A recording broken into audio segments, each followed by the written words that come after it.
నమస్తే, నేను మీ యష్మిత. ETV life ఆధ్యాత్మిక ఛానల్ జీవన యోగ కార్యక్రమానికి మీ అందరికీ స్వాగతం.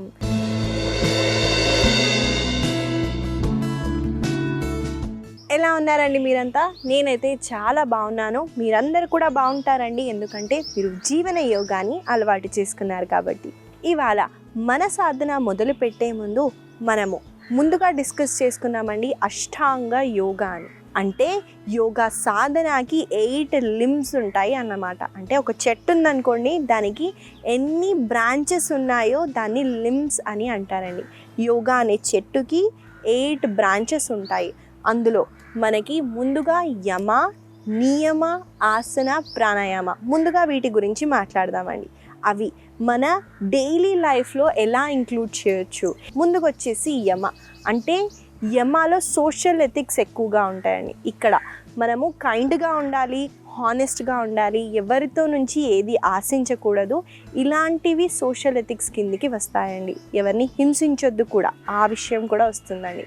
సెకండ్ వచ్చేసి నియమం. ఇక్కడ పర్సనల్ డిసిప్లిన్. అంటే మనము క్లెన్జింగ్గా ఉండటం. అంటే మనము ఫిజికల్గా కానివ్వండి, మైండ్లో కానివ్వండి చాలా ప్యూర్గా ఉండటానికి ప్యూరిఫికేషన్, క్లెన్జింగ్ చేసుకోవటం చాలా అవసరం. అలాగే ఎక్కువగా అవేర్నెస్గా ఉంటూ, అంటే ఏ పని చేసినా చాలా అవేర్నెస్తో చేయటం, మనము డివైన్ ఎనర్జీ మీద బిలీవ్ చేయటం, ఇలాంటివి చిన్న చిన్న ప్రాక్టీసెస్ అయితే నియమంలో వస్తాయండి. తర్వాత వచ్చేసి ఆసనం. అదైతే మనము ప్రతిరోజు జీవన యోగాలో ఆసనాలను అయితే చేస్తున్నామండి. కాబట్టి బాడీ మూమెంట్స్ చేయటాన్ని ఆసన అని అనడం కాదండి.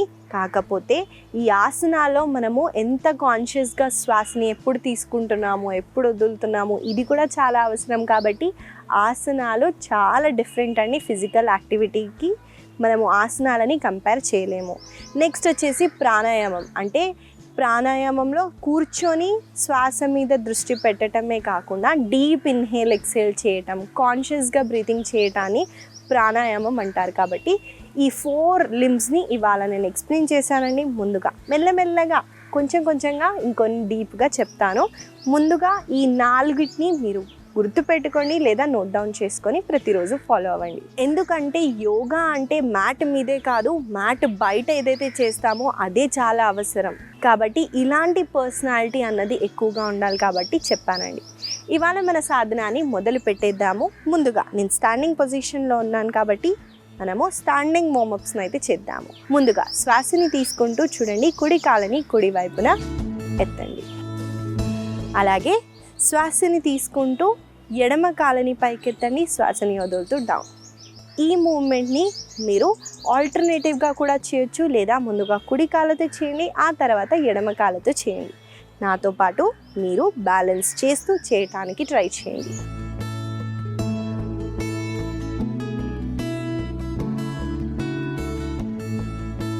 మెల్లగా ఈసారి ఎడమ కాళ్ళతో చేద్దాం.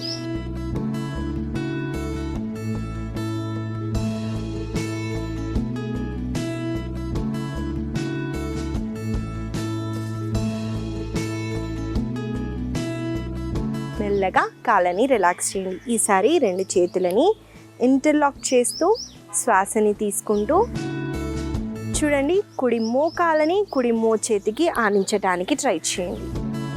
ఈసారి ఎడమ మోకాలు ఎడమ మోచేతిని ఆనించండి.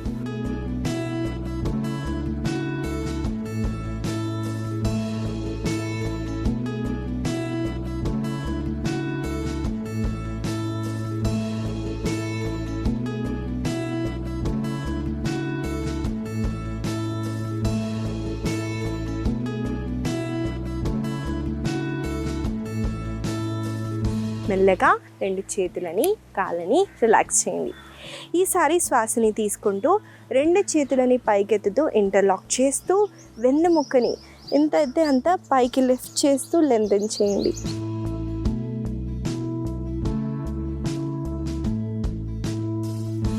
మెల్లగా చేతులని రిలాక్స్ చేయండి. ఇక్కడ మనము స్పైన్ని లెంతెన్ చేయడం చాలా అవసరం అండి. మనము చూసుకున్నట్టయితే షోల్డర్స్, ఫ్రోజన్ షోల్డర్స్ ఉన్న వాళ్ళకి హ్యాండ్స్ ఇక్కడ వరకే లిఫ్ట్ అవుతాయండి. స్పైన్ రిలేటెడ్ ఇష్యూస్ ఉన్న వాళ్ళకి కూడా చాలా కష్టమైపోతుంది. కాబట్టి ఈ ప్రాక్టీసెస్ని ప్రతిరోజు చేయటం వల్ల మన వెన్నుముక్క చాలా బలంగా అవుతుంది. కాబట్టి చేయండి. నెక్స్ట్ వచ్చేసి నెక్ మూమెంట్ అండి. శ్వాసని తీసుకుంటూ సెంటర్లో, శ్వాసని వదులుతూ కుడి వైపున టర్న్ అవుతూ, మళ్ళీ శ్వాసని తీసుకుంటూ సెంటర్కి వచ్చి ఈసారి ఎడమ వైపున ట్విస్ట్. నాతో పాటు మీరు ఒక బ్యూటిఫుల్ స్మైల్తో కంటిన్యూ చేయండి.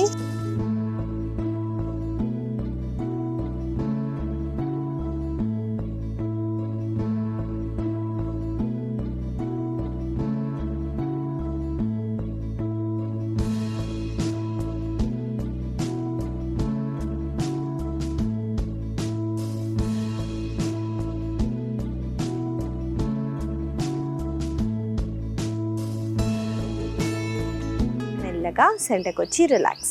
ఈసారి శ్వాసని తీసుకుంటూ చిన్ని పైకి లిఫ్ట్ చేయండి. శ్వాసని వదులుతూ డౌన్. శ్వాసని తీసుకుంటూ పైకి, శ్వాసని వదులుతూ డౌన్.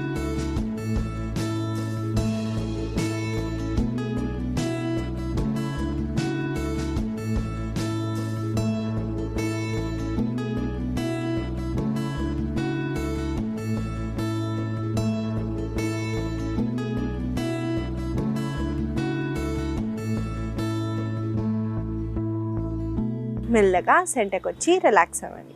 ఇప్పుడు కుడి చేతిని చూడండి. శ్వాసని తీసుకుంటూ మనం పైకి లిఫ్ట్ చేస్తూ వెనకాల వైపున తీసుకెళ్ళండి. ఇక్కడ మీరు చూసినట్టయితే నా పై భాగాన్ని ఇలా ట్విస్ట్ చేయట్లేదండి. ఓన్లీ నా షోల్డర్నే నేను ఇలా రొటేట్ చేస్తున్నాను. చూడండి, అలానే చేయడానికి ట్రై చేయండి.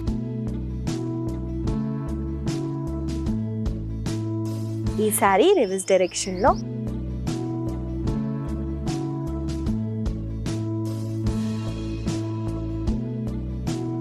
నెక్స్ట్ మనము ఎడమ చేతితో చేద్దాం.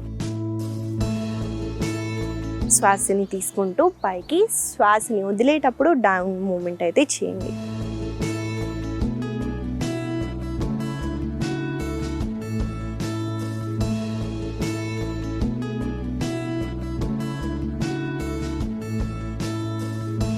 మెల్లగా హ్యాండ్స్ని రిలాక్స్ చేయండి. ఇవ్వండి ఇవాళ మన వార్మప్స్. మనము ఆసన సాధనాలోకి అయితే వెళ్ళిపోదాం. మొదటిగా మనం చేయబోయే ఆసన పేరు వృక్షాసన, ట్రీ పోజ్ అండి. కాబట్టి ఈ పోజ్ని ఎలా చేయాలో చూసేద్దాం. ముందుగా 2 కాళ్ళని జోడిస్తూ తాడాసనాలో నిల్చోండి. కొన్ని క్షణాలు మనం శ్వాస మీద దృష్టి పెడుతూ శ్వాసని తీసుకోవటం వదలటం చేద్దామండి.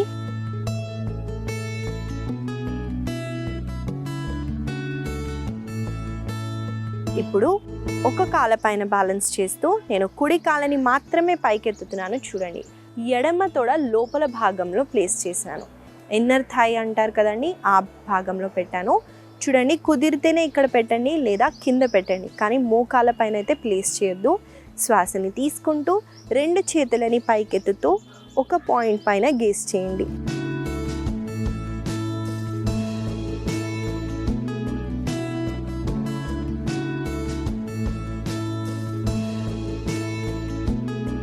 మెల్లగా చేతులని డౌన్ చేస్తూ ఆ తర్వాత కాళ్ళని రిలాక్స్ చేయండి. మనము ఈ ఆసనాన్ని కలిసి 2 కాళ్ళతో చేద్దాము. నాతో పాటు మీరు చేయండి.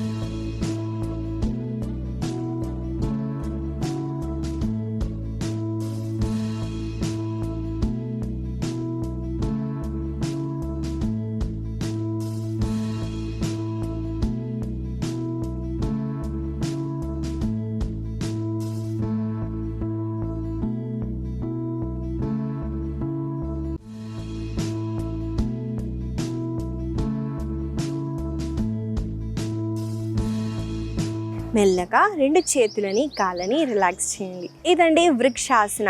ఈ ఆసన వల్ల మనకి ఫోకస్, కాన్సన్ట్రేషన్ పెరుగుతుంది. మన లెగ్ని స్ట్రెంథెన్ చేయడానికి, అలాగే షోల్డర్స్ని స్ట్రెంథెన్ చేయడానికి కూడా చాలా బెనిఫిషియల్గా ఉంటుంది. కాబట్టి తప్పకుండా ఈ ఆసనాన్ని ప్రతిరోజు ప్రాక్టీస్ చేయండి. నెక్స్ట్ ఆసన మనం చూసేద్దామండి, పరిఘాసన. ఈ గేట్ పోజ్లో మనం ఒక వేరియేషన్ని చూపిస్తానండి. చూసేద్దాం ఆసన ఎలా చేయాలో. ఈ ఆసన చేయడానికి ముందుగా మోకాల పైకి వచ్చేయాలి. కాబట్టి నేను ఆ పొజిషన్కి వస్తున్నాను, చూడండి.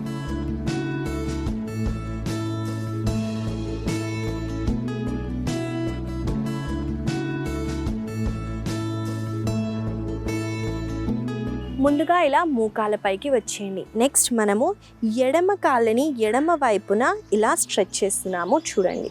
ఇప్పుడు శ్వాసని తీసుకుంటూ నేను కుడి చేతిని పైకెత్తుతూ, చూడండి, వెనకాల వైపున ఆర్చ్ అవుతూ మనము కాళ్ళనైనా హోల్డ్ చేయొచ్చండి. ఇది కష్టంగా ఉంటే చూడండి, జస్ట్ మనము ఈ యాంగిల్లో హోల్డ్ కూడా చేయొచ్చండి. మీకు కుదిరితేనే కొంచెం వరకు బెండ్ అవ్వండి, లేదా మనము లెగ్ని హోల్డ్ చేస్తూ కూడా ఆర్చ్ బ్యాక్ చేయొచ్చు. ఇక్కడ చూడండి, నేను సైడ్ బెండ్ చేయలేదండి, ఆర్చ్ బ్యాక్ చేస్తూ చేయండి. మనకి బ్యాక్ స్టిఫ్గా ఉంటే ఈ ఆసన కొంచెం కష్టంగా ఉంటుంది, లేదా ప్రతి ఒక్కరూ చేయొచ్చండి. కాకపోతే మన బ్యాక్ స్టిఫ్నెస్ని తగ్గించడానికి చాలా బెనిఫిషియల్గా ఉంటుంది. అలాగే లెగ్ని స్ట్రెచ్ చేస్తూ చేయటం వల్ల మనకి లెగ్లో ఫ్లెక్సిబిలిటీ కూడా పెరుగుతుంది. కాబట్టి కలిసి 2 కాళ్ళతో మనం చేద్దాము. నాతో పాటు మీరు చేయండి.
మెల్లగా 2 కాళ్ళని రిలాక్స్ చేస్తూ సుఖాసనాలు కూర్చోవచ్చు. మోకాల నొప్పులు ఉన్న వాళ్ళకి ఇక్కడ పెయిన్ ఎక్కువగా ఉంటుంది, కాబట్టి మ్యాట్ని డబుల్ ఫోల్డ్ చేసి చేయండి, లేదా నీ క్యాప్స్ని వాడైనా చేయొచ్చండి. ఎక్కువగా సివియర్గా ఉంటే అవాయిడ్ చేయండి. ఇదండి పరిఘాసనాలో చిన్న వేరియేషన్ని చూపించాను. ఈ ఆసనాన్ని కూడా తప్పకుండా మీ సాధనాలు యాడ్ చేస్తూ ప్రాక్టీస్ చేయండి. మనము తర్వాత చేయబోయే ఆసన పేరు త్రయంగముఖ ఏకపాద పశ్చిమోత్థానాసన. ఈ ఆసన వినడానికి చాలా పెద్దగా ఉంటుందండి, కాకపోతే చాలా ఈజీగా కూడా ఉంటుంది. కాబట్టి చూసేద్దాం ఆసన ఎలా చేయాలో. నేను ఒక వైపున తిరుగుతున్నాను. ముందుగా దండాసనాలో కూర్చోండి. ఇప్పుడు కుడి కాళ్ళని ఫోల్డ్ చేస్తూ, ఇప్పుడు శ్వాసని తీసుకుంటూ కాళ్ళ వేలు చూడండి మన వైపున ఫేస్ చేసేలాగా పెట్టండి. శ్వాసని తీసుకుంటూ 2 చేతులని పైకెత్తుతూ శ్వాసని వదులుతూ ముందుకి చూస్తూ బెండ్ అవ్వండి. మళ్ళీ శ్వాసని తీసుకుంటూ పైకొచ్చి శ్వాసని వదులుతూ డౌన్.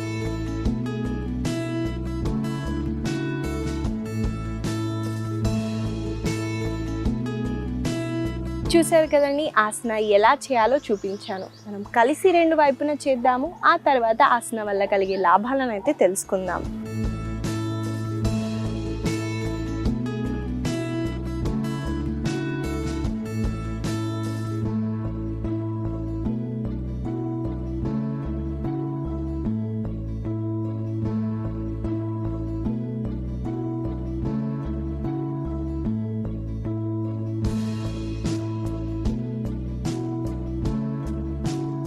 మెల్లగా మన కాళ్ళని ఫోల్డ్ చేస్తూ వీరాసనాలో పెట్టానండి.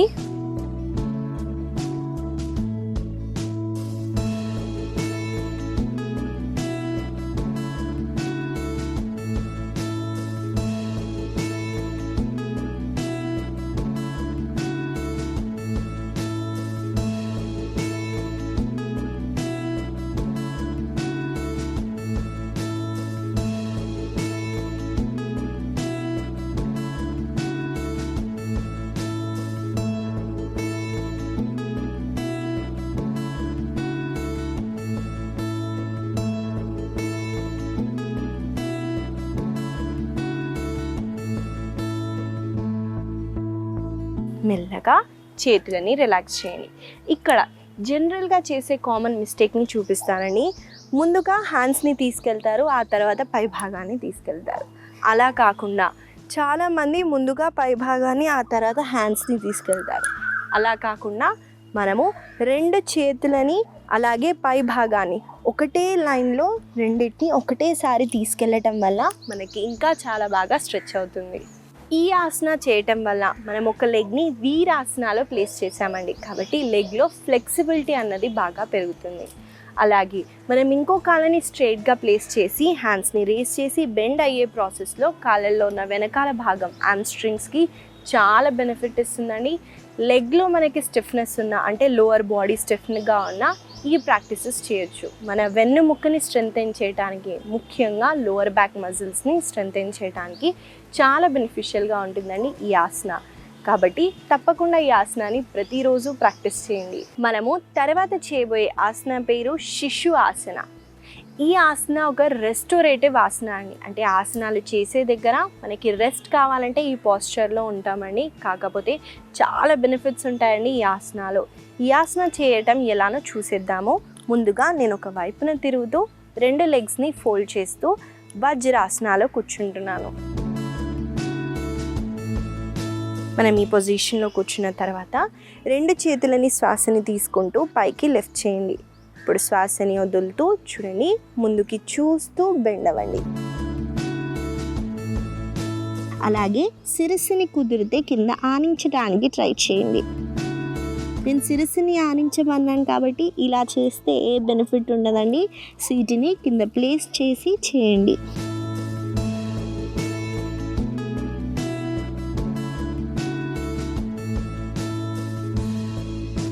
మెల్లగా మళ్ళీ శ్వాసని తీసుకుంటూ పైకొచ్చి శ్వాసని వదులుతూ రిలాక్స్ అవ్వండి. చూసారు కదండి, ముఖ్యంగా మన వెన్నుముక్కని చాలా రిలాక్స్ చేస్తుందండి ఈ ఆసన. అంటే మనకి ఎక్కువగా స్ట్రెస్ ఉన్న ఈ ఆసన చేయటం వల్ల చాలా బెనిఫిట్స్ ఉంటాయి. ఇన్స్టెంట్గా మైండ్ని కామ్ డౌన్ చేస్తుంది. ఎందుకంటారా, మనకి నుదుటని కింద ఆనిస్తామండి. అంటే ఆజ్ఞ చక్రాన్ని ఆనిస్తున్నాం కాబట్టి మైండ్ని కామ్ చేయడానికి ఈ ఆసన చాలా బెనిఫిట్గా ఉంటుంది. కాబట్టి కలిసి ఈ ఆసనాన్ని కొన్నిసార్లు చేద్దాము. నాతో పాటు మీరు చేయండి.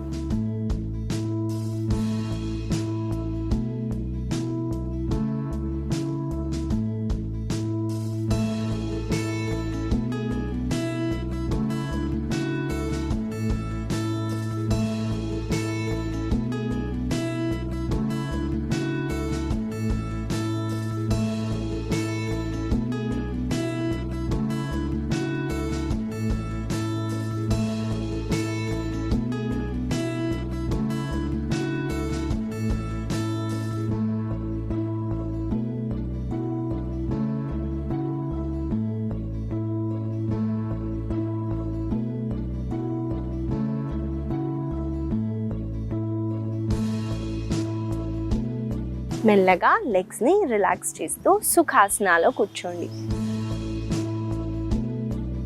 ఇదండి శిశు ఆసన. ఈ ఆసన వల్ల కలిగే లాభాలని కూడా చెప్పాను కాబట్టి తప్పకుండా మీ సాధనాలో మధ్యలో చేస్తూ రెస్ట్ చేసి ఈ ఆసన వల్ల కలిగే లాభాలన్నీ పొందండి. ఇవ్వండి ఇవాళ మన ఆసనాలు. మనం కొన్ని స్ట్రెంథనింగ్ అలాగే ఫ్లెక్సిబిలిటీ పెరగడానికైతే చేశాము. వీటిని గుర్తుపెట్టుకుంటూ రోజు పొద్దున్న సాయంత్రం వేళలో తప్పకుండా ప్రాక్టీస్ చేయండి. ఇవాళ నేను మీకు ఇచ్చే చిన్న సలహా ఏంటంటే అండి, చాలామంది ఎక్స్పెన్సివ్ ప్రోడక్ట్స్ అయితే వాడుతున్నానండి. నేను నాకు తెలిసిన వాళ్ళలో కూడా చాలా మందిలో చూస్తున్నానండి. ఎంత ఎక్స్పెన్సివ్ ప్రోడక్ట్స్ వాడినా మనకి గట్లో అంటే స్టమక్లో ఇష్యూస్ ఉన్నాయనుకోండి, అవి పైకి రిఫ్లెక్ట్ అవుతుంది. మనం ఎన్ని ప్రోడక్ట్స్ పెట్టినా కూడా అవి పోవు. కాబట్టి మీరు ఎక్స్పెన్సివ్ ప్రోడక్ట్స్ వాడే బదులు మీ గట్ని సెట్ చేయడానికి ట్రై చేయండి. అంటే మంచి హెల్దీ ఫుడ్ ఇస్తూ, దానికి స్ట్రెస్ లెవెల్స్ తగ్గించుకొని, హైడ్రేషన్గా ఉంటూ, ఫిజికల్ యాక్టివిటీ చేసి మెటబాలిజంని పెంచండి. గట్ ఆటోమేటిక్గా సెట్ అయిపోతుంది. అది సెట్ అయిందనుకోండి, ఫేస్లో ఉన్న యాక్నీ, పింపుల్స్ ఇలాంటివి అవ్వకుండా మనం ఎక్స్పెన్సివ్ ప్రోడక్ట్స్ వాడి డబ్బులు వేస్ట్ చేయకుండా ఉంటాం. కాబట్టి ఈ చిన్న సలహా మీకు ఉపయోగపడుతుందని ఆశిస్తూ మళ్ళీ కలుద్దాం.